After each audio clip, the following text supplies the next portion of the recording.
Mga kababayan kong Pilipino, a pleasant and safe evening to all of you. Sana nasa mabuting lagay kayo. Recently, we have seen both positive and saddening, sad, word is saddening, developments in our continuing battle against COVID-19, although we are consistently adding to and improving on testing capability as well as enhance our capacity for contact tracing. We have also seen a continuous rise in COVID cases, especially in the NCR. Now, this is what you get. We cannot prevent yung sige criticizing government. Sabi ko sa inyo, hindi po lahat kayo mapigilan. The police cannot be everywhere and anywhere all the time. The military is not part of the governance yet in the matter of using force or at least intimidating you with soldiers. Far from it, we do not have that plan. But pag hindi talaga madala, and it's a runaway contagion, mapipilitan na gumagamit ng military. Kasi talaga kulang ang pulis. Ngayon, kung andyan ang military to enforce you to obey itong community lockdown, sumunod kayo dahil para sa inyo yan. Tingnan ninyo ngayon, sige kayo labas.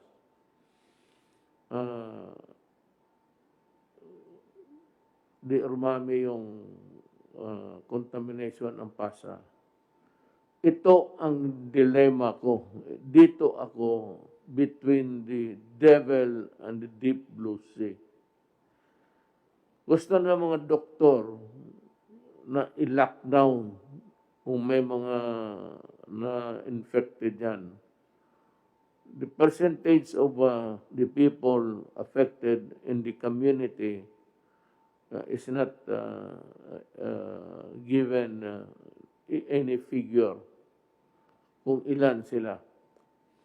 Ito namang sa kabila, kailangan natin ng palabasin yung mga tao, lalo na sa mga trabaho na kailangan talaga ng bayan, food and everything, and also to move the economy. Alam mo, ang mga doktor, sabihin ko sa inyo, pag hindi ko na talaga rin sila mapigilan, dahil po wala na akong pera na ibigay sa kanila. Kaya kailangan sila lumabas para magtrabaho. Yan ang ano ko. I-lockdown ko, ubos na yung pera na binigay ng Congress na bigyan kayo ng ayuda. Yung pera pang gastos. Wala na ako niyan. Sabi, on your own ka, totoo. Kailan lumabas ka para maghanap buhay, para makakain. So I'm telling the doctors, much as I would want really to give in to your demands, especially in the matter of lockdown, I want it because I do not want the contamination to continue. It's a it's a thing that's running like it's a continuing thing. Tapos, ito ngayon yung kailangan ko rin bitawan. So, do not be surprised if there's a rise. One, yung ayaw talagang maniwala.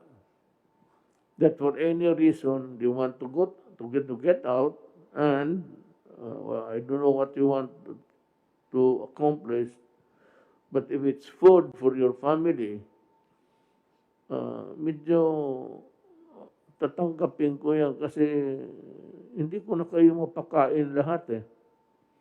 Noon may pambigay ako.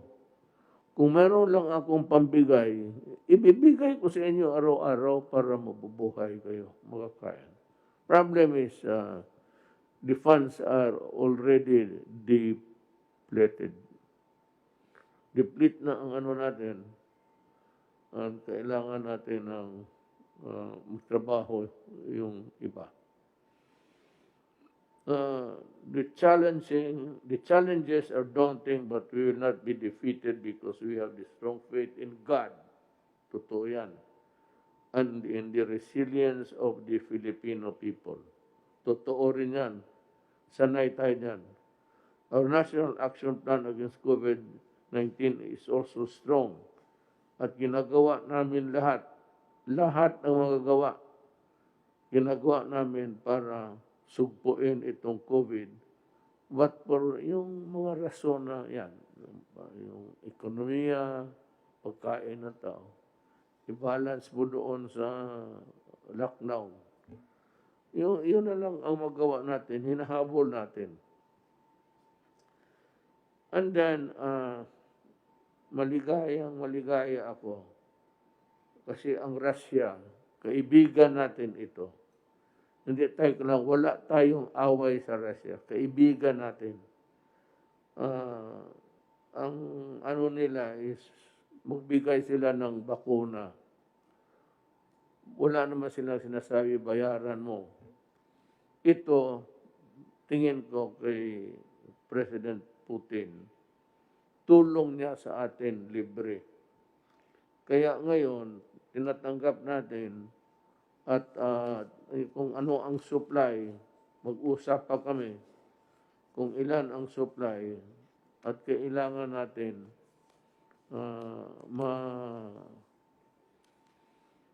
may clinical studies na mag-injection muna tayo ng ilan tapos tignan natin ang resulta. Ang ano niyan is you will be given the vaccine and ang reaction ng katawan mo kung tatanggapin ba o hindi. Yan ang ano niyan. So, there will be volunteers. Ako, pagdating ng bakuna, in public, para walang chat-chat dyan, in public, magpa-injection ako. Ako yung maunang ma-experimentuhan. Okay para sa akin. That's my... Sabihin ko rin kay President Putin na tiwalang malaki ang tiwala ko sa your studies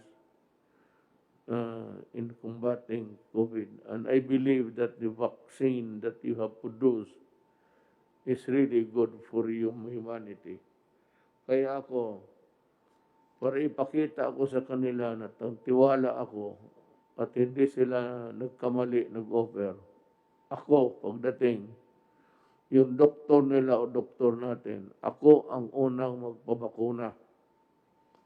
Tignan natin kung pwede ba. Kung pwede sa akin, pwede sa lahat. Ngayon, kung hindi pwede sa akin, yan nga ang problema eh. Kasi, siyempre, bigay, ito libre ito.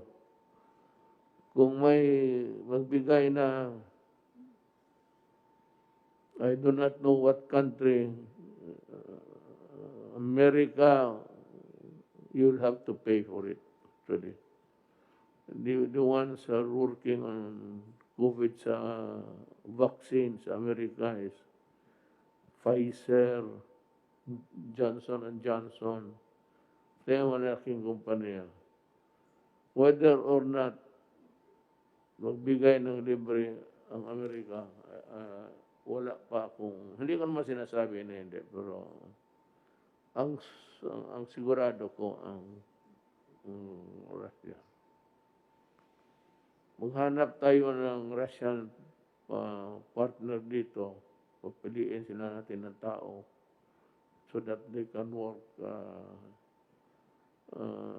expeditiously. Maganda ang takbo ng kanilang tabang. We are extremely grateful. So, maraming challenges na, pero malapit na po. Maghintay kayo. Actually, ang vaccines, they are to be distributed worldwide na yan by September, October. Bibitawan na yan nila, dandahan. With the clinical studies, and if it's completed, ilalarga nila yan. Pero dumaan na sa kanila yung the measures that would ensure that it is really safe. Tapos na yan. Kaya lang, whether or not it is safe for a particular race, kagaya na Pilipino o Chinese, hindi natin malaman unless we go into a clinical trials. Yan ang ibig sabihin dyan. So, ang akin na lang, hintay na lang kayo. Kunti na lang talaga. By December, sabi ko, in the fullness of God's time, we will have hopefully, a COVID-free December and we can enjoy this Christmas season. Maghintay lang kayo, nandyan na. Ang sinabi ko sa inyo noon, vaccine. Ngayon, ang vaccine nandito na. Itong may sulat dito, papasalamat ako kay President Putin ng Russia. Pero sabi niya noon, nung nagbisita ako sa kanya, sabi niya, if you have a medical question mark on anything about medicines or cures, feel free to call me, and anyone you'd like to be confined and treated here in Russia, we will. Yan ang sabi. And we will help you develop the medicines that your country needs. Sabi talaga niya, wala lang follow-up kasi it would require a constant communication and exchange of ideas. Napuputol because walang follow-up. I do not think that Russia would renege on its promise. And so I am asking the Secretary of Health to look for the best guy to be dealing with Russia in this area. The transfer of technology of the vaccine. So, nandito sa harap ko ngayon ang papasalamat. Hindi ko na lang basahin lahat. Basta, I said na galing sa puso ko, nagpapasalamat ko ako sa inyo sa mabuting loob ninyo sa Pilipino. And someday, we will makabayad mo lang kami sa utang ng loob sa inyo. But I promise you that the Philippines and Russia will remain friends forever. And ako, I do not take sides in the geopolitical struggle. Basta ako, Russia. Salamat po, pipirmahan ko itong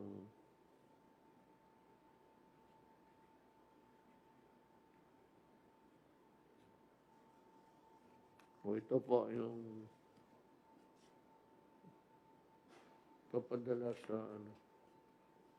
Then the next thing is I will ask the guy who's gonna deal with them. Itong contract tracing, by the way, bumalik sa akin yun.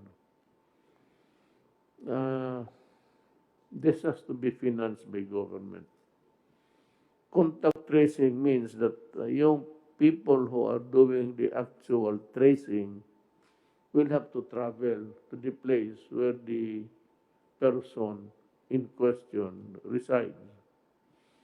Kailangan ito ng sakyan. It's always, whatever it is in life really, pagkat ganito na lang. Nandito man si Secretary Anyo, magpahatid na kung anong sakyan dyan sa pulis, yung area na yan, doon siya sumakay. Doon sila sumakay, ihatid sila ng pulis doon sa boundary. Beyond that, ibang pulis na naman ang magsasalo sa kanila para hanapin yung tao. Because the police have the resources, pati yung barangay captain, na malaman nila kung saan ito nakatira. That would be the fastest way of doing the tracing. Kasi, pero kung may pera at may sakyan, hindi better. Hindi ko na mamulistya ang pulis. Pero kung wala, then the police has to sacrifice and contribute to the solution of the problem now. Yun ang mga pulis ko. Total, wala kayong masasabi sa akin. Full support ako sa inyo. At yung mga kaso ninyo na duty connected, huwag kayong mag-alala, sabi ko. Didepensahan ko kayo. And for those, maghintay lang kayo. Basta tutulungan ko kayong lahat. At hinihingi ko sa inyo, tumulong lang kayo rin sa ating bayan. Walk the extra mile to help our country. At sa ating mga kababayan, hintay ka lang. Nandiyan na yan. Pagdating yan, ako nga mauna. And then, I'm sure that it will be good for me and for us. Maraming salamat po.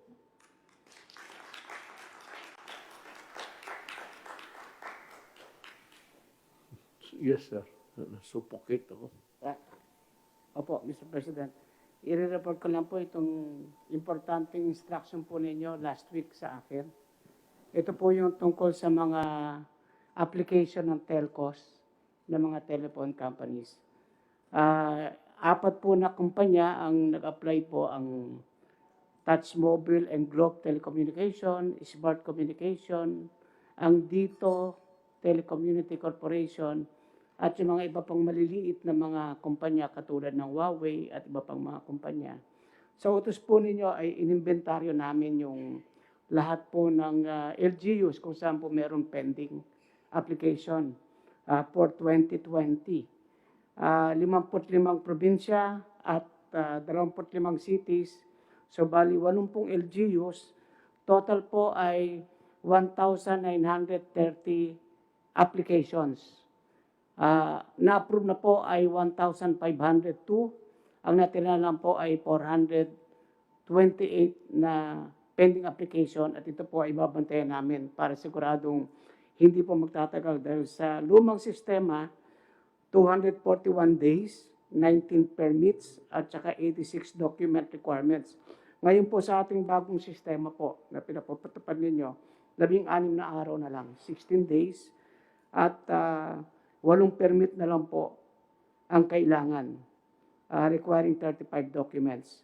So, sa loob po ng susunod na linggo ay babantayan ko itong mga pending na ito. At sisiguraduhin po natin na dapat ma-aproban at kung hindi man, dapat malaman natin ang dahilan bakit hindi na-aproban. So, bibilis po yung ating proseso sa application ng telcos. Ang pangalawa pong instruction po ninyo, yung pagpapalabas ng preventive suspension sa mga barangay captain na nagkaroon ng mga malversation, corruption, estafa, at iba pang mga graft-related anomalies dito po sa pagdidistribute ng SAP.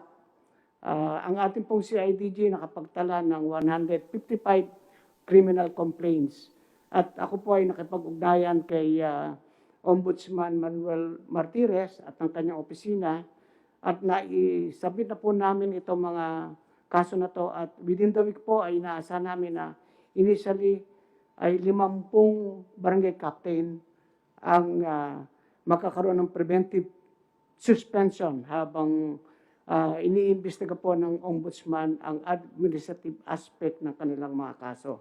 So ito po ay merong 13 sa NCR, 13 sa Region 1, 10 sa Region 2, 3 sa Region 3, at 11 po sa Region 4A, total of 50 barangay captains. Ito po yung initial at ang mga iba pa ay susunod lang po sa patuloy na pag-iimbestiga ng ating ombudsman. So yun po yung dalawang importanteng instruction na ibigay niyo po sa akin last week at nagawan po natin action. Kindly include that, insert that in the talk sa programa. Importante kasi yan malaman ng mga barangay. I'd like to thank Secretary Anyo for his work in going after corrupt officials. Sabi ko na nga, ulitin ko, the reason why ang mga telco nahirapan kasi yung mga tower nila, it's not being acted upon, and there are so many requirements that are being asked by the local government officials. Ngayon, yung mga nahuli, talaga magdusa kayo. Sinabi ko sa iyo, I have never been serious as I can ever be in my life. Huwag kayong magkamali talaga. Ito, habulin ko kayo hanggang preso. Malalaki ho ang parusa ng graft and corruption. Huminto kayo at huwag ninyong pahirapan ang Pilipino, not the government. Kayo yung walang service, mahirap dito, kasi hindi sila makapagtrabaho, walang tower, marami kayong hiningi. And any permit for that matter. Mga sa local conversion, a delay of 200 days is totally unacceptable to me. I've been a prosecutor sa Tanod Bayan noon, wala pa yung ombudsman. At yan ang gusto ko talaga. My training at least involved a lot of prosecution of criminal cases in court sa corruption. So, yan ang ano ko ngayon. Maligaya ako sa trabaho ni Secretary Anyo. Talagang ipahabol ko kayo. Tsaka walang pakiusapan. No mercy ako. Either supporter kita, tumulong ka sa election, sinabi ko sa inyo, ang pinakatulong na magawa mo sa akin is huwag mong pahirapan ang gobyerno to act. And these are the projects of government.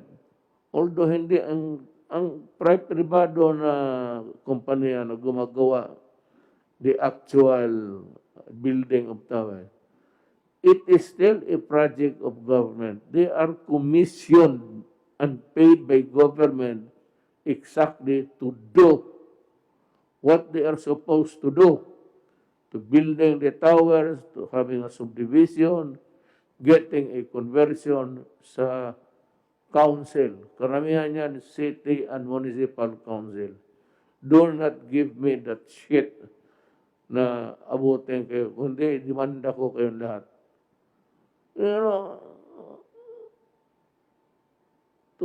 Schedule sa, by the time it reaches your table, the vice mayor should table it the following hearing, city council hearing. And after that, what is your objection? Wala naman kayong objection dyan. Cancer, wala ka na. Ako nga sabi ko, malapit ako. Tanungin mo yung mga dito, taga rito. Malapit ako sa tower. Nakikita ko yung pula na parang blinker. Kaya ko talaga, huwag kayong magkakamali. Itong PhilHealth, sabi ko, yayariin ko kayo lahat. Maniwala kayo. Yung mga inosente naman, wala kayong dapat, tahimik lang kayo at continue working. Pero yung ngayon ito, nakalusot kayo sa ibang maybe presidente, o dito sa akin, sad-sad talaga kayo. Maniwala. And with the help of mga cabinet members ko, hindi ko na lang ipagyabang. But these are people also. Simple lang. Why? Why are they really helping me to get rid of you? Kung maaari lang patayin ka, alam mo bakit? Because simply, they love their country. Kung wala yung trabaho namin dito sa Pilipino, wala, it has no meaning. But the fact that they are here because they want to help the country. Ilan naman ang sildo nito? Si Secretary Lopez could go to the private sector, they can get paid 10 times the salary is getting. Ganoon rin si General Galvez, si General Anyo. Makahanap kan sila, magnegosyo sila, tutubo pa yung pera nila. But the fact is that they are also sacrificing. Ilan naman sweldo nila? Kakasakal kayo, bilyon-milyon kami dito. Pinakababa ako, Presidente. You know, totoo. How much? It's 194. Kukumute pa ako Davao, Manila. 2 asawa. Totoo man yan. So, alam man ninyo, noong nagkampanya ako, I was very honest with you. I said, I have 2 wives. So when you have 2 wives, you have 2 families. Paano? Hindi, wala. Talagang, yung isa naman, so, may anak ako puro doon. Kasalanan ko ba yan? Sabi ko nung kampanya, I told you everything. Lahat na medyo hindi maganda sa pagkatao ko, niwas-was ko na. Pati yung pagsalita ko, magsabi ako, putang ina. Nilabas ko na lahat para malaman ninyo kung sino yung pinili ninyo. So with that explanation, I would say, hindi ako maghingi ng tawad. Sabihin ko lang, thank you for your understanding. Yung importante yung, kaya huwag niyo kalimutan, yung ilan na yung nakulong. Pakulong ko talaga itong putang yun to. Pati itong sa PhilHealth. Babawi ba yun?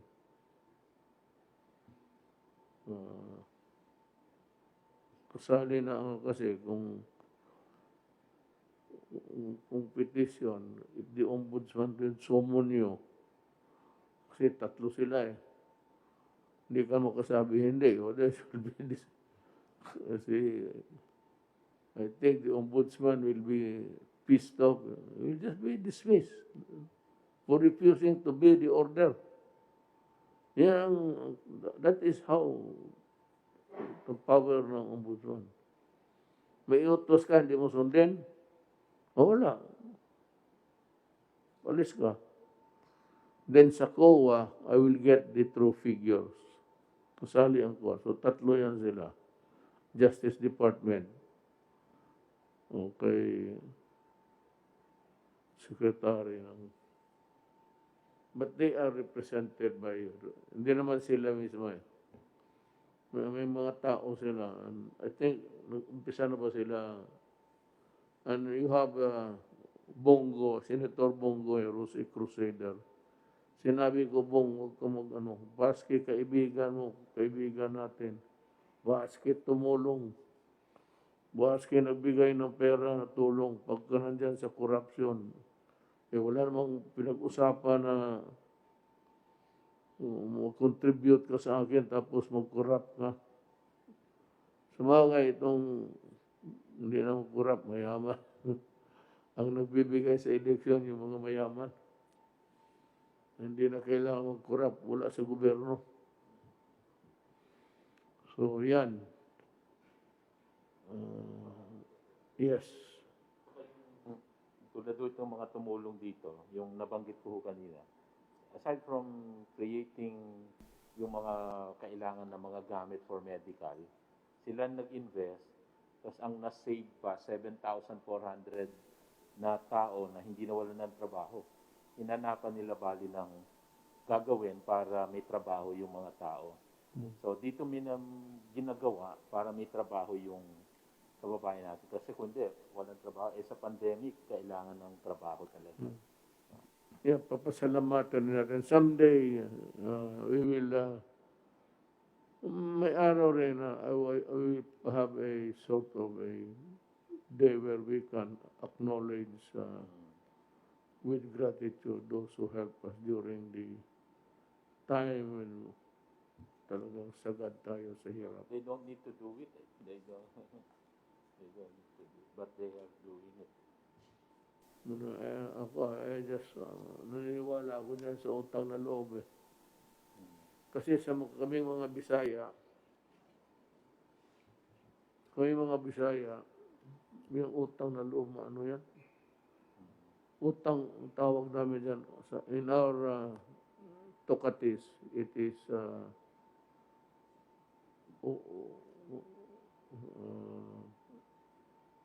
utang na loob is utang kabubuton. So, hindi mo yun makalimutan yan pagdating ng panahon.